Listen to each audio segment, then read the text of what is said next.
یوم العرفہ کیوں اتنا امپورٹنٹ ہے؟ اللہ تعالیٰ یوم العرفہ کے بارے میں فرماتے ہیں سورہ بروج میں وَشَاهِدٍ وَمَشْهُودٍ and by the witnessing day and the witnessed day. تو جو وٹنسڈ ڈے ہے نا یوم العرفہ، مشہود، یہ یوم العرفہ کے بارے میں اللہ تعالیٰ فرما رہا ہے کیونکہ رسول اللہ صلی اللہ علیہ وسلم کی حدیث میں آتا ہے کہ شاہد فرائیڈے کا دن ہے، وہ مشہود یہ کون سا دن ہے؟ یوم العرفہ کا دن ہے. اللہ سبحانہ تعالیٰ اس دن جہنم سے اتنے زیادہ لوگ آزاد کرتے ہیں کہ کسی اور دن جہنم سے لوگ آزاد نہیں کرتے. He frees many people from the fire. اور اللہ تعالیٰ قریب آتے ہیں اور اپنی پرائڈ ایکسپریس کرتے ہیں. He expresses his pride over angels, اور پھر پوچھتے ہیں کہ یہ لوگ میرے بندے کیا چاہتے ہیں. اور کچھ اور روایت میں بھی آتا ہے کہ یہ جو میرے بندے ہیں، یہ جو ڈسیبلڈ اور یہ مٹی سے آلودہ ہوئے ہوئے بندے ہیں، عاجزی اور ان کے ساری کی نشانی ہے ان کی، یہ کیا چاہتے ہیں مجھ سے. اور اللہ تعالیٰ ان پہ فخر کرتے ہیں اور اپنے بندوں کو جہنم کی آگ سے آزاد کرتے ہیں. نو ویری بریفلی، ہم ان 10 دنوں میں کون سے ایسے اعمال کر سکتے ہیں جن کی وجہ سے ہم باقی لوگوں سے آگے نکل سکتے ہیں؟ امام حسن البصری رحمہ اللہ فرماتے ہیں کہ سب سے پہلی چیز تو ڈونٹ نیگلیکٹ یور آبلیگیشنز. اپنے فرائض کو بالکل نہ چھوڑیں. جو شخص آج تک اپنی نمازوں میں اپنے فرائض میں کوتاہی کر رہا تھا تو اس کے لیے بہت بڑی اپرچونیٹی ہے کہ وہ ان 10 دنوں میں آگے نکل جائے اور اپنے فرائض سے عمل کرنا شروع کر دے. دوسری چیز جو ہم کر سکتے ہیں وچ از دا فرسٹ تھنگ آئی کوٹ، کہ حج. جو شخص حج کی استطاعت رکھتا ہے اس کے لیے بہت بڑی اپرچونیٹی ہے، کیونکہ حج باقی سال کے مہینوں میں نہیں کیا جا سکتا. اللہ کے نے فرمایا این ایکسیپٹیڈ حج برنگز نو لیس ریوارڈ دین پیراڈائز. اللہ اکبر. کہ ایک مقبول حج کا اجر کتنا ہے؟ جنت، اس کے علاوہ اور کوئی اجر نہیں ہے. مطلب ہی ول بی گرانٹیڈ جنہ اگر اس کا حج مقبول ہو جاتا ہے. So it's a great reward. بڑھاپے میں حج کوشش کریں نہ کریں، جوانی میں کر لیں، اور ابھی ٹائم ہے اور پیسہ ہے تو تاکہ اس عبادت کو آپ انجوائے کریں ان شاء اللہ تعالیٰ. دوسری چیز قربانی، وچ از دا سیکریفائس. یہ سنت ابراہیمی بھی ہے، اللہ کے نبی صلی اللہ علیہ وسلم کیا کرتے تھے، تو اس کا خاص اہتمام کریں. یہ مت سوچیں کہ نہیں ہم قربانی نہیں کرتے، چلیں ہم کچھ اور کام کر لیتے ہیں، بلکہ یہ ایک غلط سوچ ہے. لوگ کیا کرتے ہیں انفارچونیٹلی آج کل کہ یار قربانی سے بہتر ہے کسی غریب کی مدد کر دو یا کسی کے گھر میں کولر لگوا دو. تو آپ کو یہ اس نیکی کا خیال باقی پورے سال نہیں آیا. اس قربانی کا ریپلیسمنٹ ہی آپ نے کرنا ہے جو کہ سنت ابراہیمی ہے. اگر ایک انسان واقعی میں سنسیئر ہے اپنے ساتھ تو وہ ہر مہینے صرف 1000 روپیز سیو کرے اپنے لیے، تو وہ سال کے اینڈ میں ان ایام میں ایک حصہ ڈال سکتا ہے، قربانی کر سکتا ہے.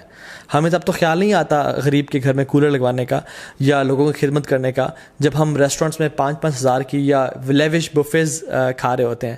لیکن why do we want to replace qurbani with any good deed? دونوں کریں انشاءاللہ. اور باقی 11 مہینوں میں یہ اپرچونیٹی بھی ہے کہ ہم غریبوں کی مدد کر سکیں. سو قربانی لازمی کریں اور اسے خاص اہتمام کریں. ایک اور چیز جو ہم کر سکتے ہیں وہ ہے نمازیں، نوافل کثرت کے ساتھ پڑھیں.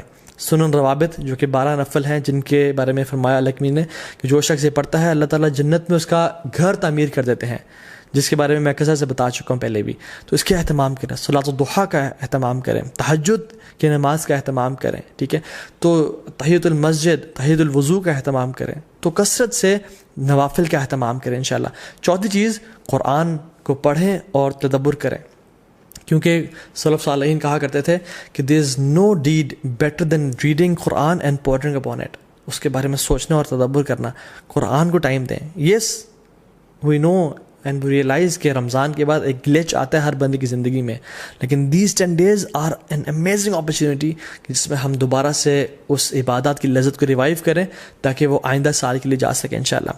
اینڈ ریممبر اللہ سبحانہ وتعالیٰ، وچ از دا 5th point، کثرت سے التحلیل و تکبیر و تحمید، لا الہ الا اللہ، اللہ اکبر، سبحان اللہ، الحمدللہ، کثرت سے پڑھیں. اللہ اکبر، اللہ اکبر، اللہ اکبر، لا الہ الا اللہ، اللہ اکبر، اللہ اکبر وللہ الحمد. کثرت سے اللہ تعالیٰ کا ذکر کریں کیونکہ اللہ کی نے یہ ہمیں ڈیڈ حدیث میں سجیسٹ کیا کہ تم نے یہ کام کرنا ہے انشاءاللہ.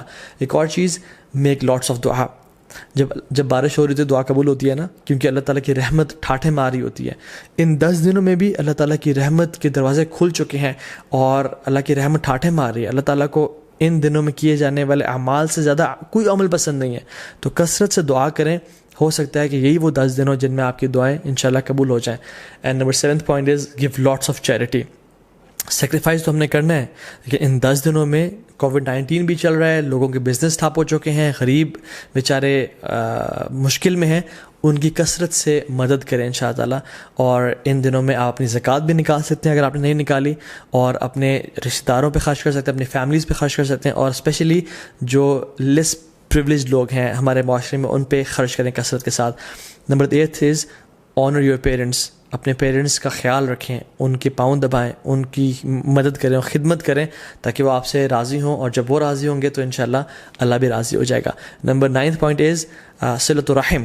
اپنے قریبی رشتہ داروں کے ساتھ اچھا close ties of kinship maintain کریں. Maybe call them, send them gift, tell them that you love them for the sake of Allah subhanahu wa ta'ala, and just maintain the ties of kinship. 10th is enjoin good and forbid evil. دعوت کا کام کریں کیونکہ یہ بہت بڑا اور Nobel کام ہے. and the last point is seek forgiveness from Allah subhanahu wa ta'ala. رسول اللہ صلی اللہ علیہ وسلم نے فرمایا التائب من الذنب کمن لا ذنب لہ. گناہ سے توبہ کرنے والا ایسا ہی ہے جیسے اس نے کبھی گناہ کیا ہی نہیں تھا. تو ان 10 دنوں میں ایک بہت بڑا موقع ہے کہ ہم اپنے تمام گناہوں کو بخشوا دیں اور اپنی اصل زندگی کے لیے کچھ آگے بھیج دیں انشاءاللہ تعالیٰ, کیونکہ sins have chains and shackles. اگر آپ ارادہ رکھتے ہیں تہجد پڑھنے کا اور نیک اعمال کرنے کا لیکن پھر بھی توفیق نہیں ہو رہی, تو جان لیں کہ یہ گناہوں کی وجہ سے ہمیں توفیق نہیں مل رہی, اور یہ گناہوں کا جو برڈنز ہیں وہ ہمارے کندھوں پہ ہیں جن کی وجہ سے ہم نیک اعمال نہیں کر پا رہے. So in this race of good deeds throw off your burdens inshallah ta'ala, or start with a fresh mind and with a new motivation.